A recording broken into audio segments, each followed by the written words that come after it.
Bonjour chef. Bonjour Henri, bienvenue à l'Intimiste à Ponsin. Alors chef Jérôme Busset, merci beaucoup de nous recevoir ici. Grand plaisir. Mais racontez-nous un petit peu votre parcours. On ne vous connaît pas très bien à Paris. Ah bah à Paris non, dans la région lyonnaise un peu plus. Moi j'ai fait mes classes en tant que maître d'hôtel, directeur de salle dans des maisons étoilées lyonnaises. Ouais. Donc, Mais vous êtes de la région vous? Pas du tout, moi je suis bourguignon, je suis né à Joigny dans l'Yonne. Ouais. J'ai toutes mes souches là-bas, ma famille, et certaines de mes inspirations pour des plats signatures. Où est-ce que vous avez appris votre métier, chef? Alors essentiellement sur Lyon, dans les maisons multi-étoilées. Ouais. Comme quoi? Donnez-nous allez, une petite adresse. Léon de Lyon à l'époque de Jean-Paul Lacombe, des 2 étoiles Michelin. Il y a pire.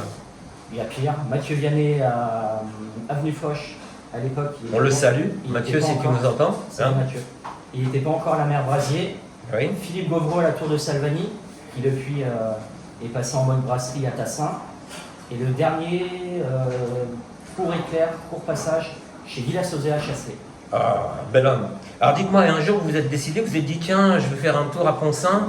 Vous avez vu un local, vous vous êtes dit tiens, je vais faire ma vie ici. Pas du Comment ça tout. s'est passé? Moi, je suis arrivé dans la région il y a une vingtaine d'années. Et en fait, après le Covid, j'ai eu l'envie de changer. Ouais. Et je suis tombé sur une personne qui avait un restaurant sur Ponsin Mhm. et qui était en train d'aménager un hôtel. Et il m'a tout simplement demandé de l'aider à aménager la salle du rez-de-chaussée pour les petits-déj. Et étant libre à l'instant T, j'ai dit qu'on pouvait monter un resto de poche.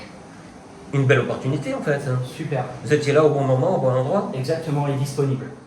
Ah, et vous ne regrettez pas. Pas du tout, Tout va bien, ça marche bien, vous êtes content? à fond.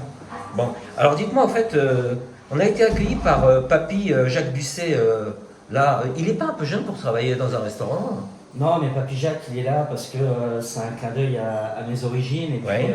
j'ai plus trop l'occasion de rentrer chez moi.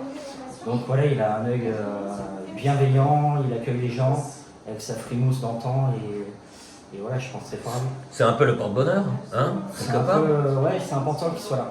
D'accord. Alors chef, vous dites que vous êtes un chef libre. Mais encore, qu'est-ce que ça veut dire être un chef libre? Bah moi je suis plus libre que quiconque dans le sens où j'ai pas été formaté par quelconque cuisine Ouais. et que moi mon métier de salle m'a permis d'acquérir de l'expérience en goûtant des cartes, en discutant avec les chefs Mhm. et voilà, et j'ai une mémoire gustative qui me permet maintenant de m'exprimer en tant que vrai cuisinier et plus maître d'hôtel ou autre. D'accord. Et alors, vous avez beaucoup de chance, hein, Jérôme. Vous faites partie de Table Remarquable Saveur de l'Ain. Est-ce que pour vous, c'est un plus? C'est un engagement? Comment vous le vivez? Bah ça c'est hyper important, ce label il va mettre en avant les maisons qui travaillent avec voilà, nos produits locaux qui sont formidables, Ouais. mais bien au-delà de travailler des produits locaux, ce qui est important c'est d'exporter nos produits, c'est que ce label puisse faire résonner notre terroir au-delà de nos frontières de l'Ain. C'est important pour vous, hein? C'est hyper important, c'est primordial. D'accord. Et alors, vous parlez d'émotions concernant certains des plats de vos menus. Pourquoi des émotions? Des émotions parce que je vois que, encore une fois, n'étant pas formaté par quelconque modèle culinaire, Oui. moi j'ai envie d'exprimer ce que j'aimerais trouver dans un restaurant. C'est-à-dire?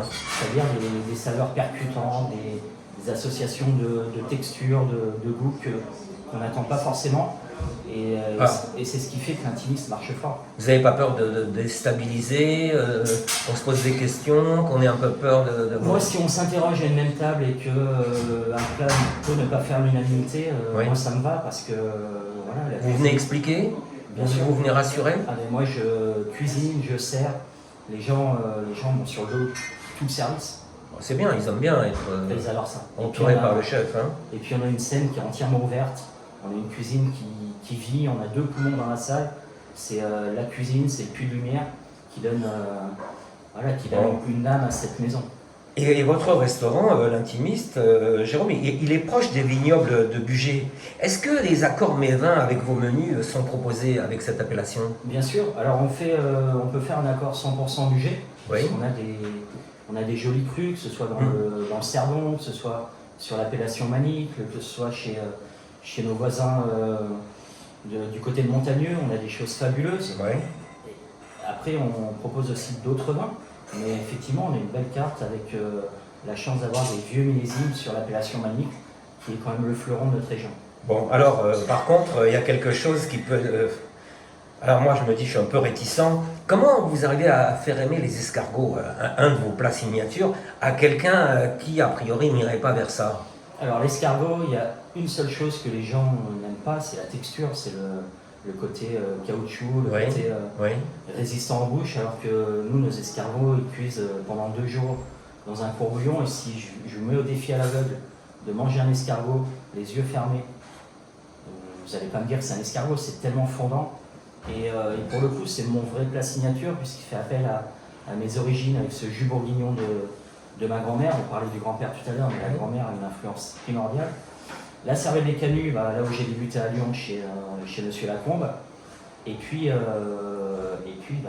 cet escargot, On peut le commander les yeux fermés. les yeux fermés. Bon, et alors, chef, c'est peut-être un point fort pour vous, ou une manière de fidéliser un peu les équipes, mais vous semblez les mettre beaucoup en avant. Est-ce que c'est dans un esprit de transmission? Évidemment, moi, il faut savoir que l'année de l'Étoile, par exemple, j'étais seulement avec une apprentie de 17 ans en cuisine. Oui. Mon épouse qui avait pris un congé d'1 an.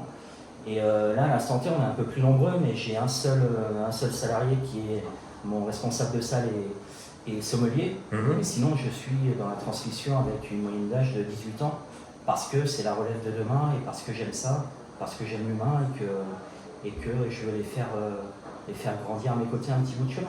Bon, bah ça c'est bien.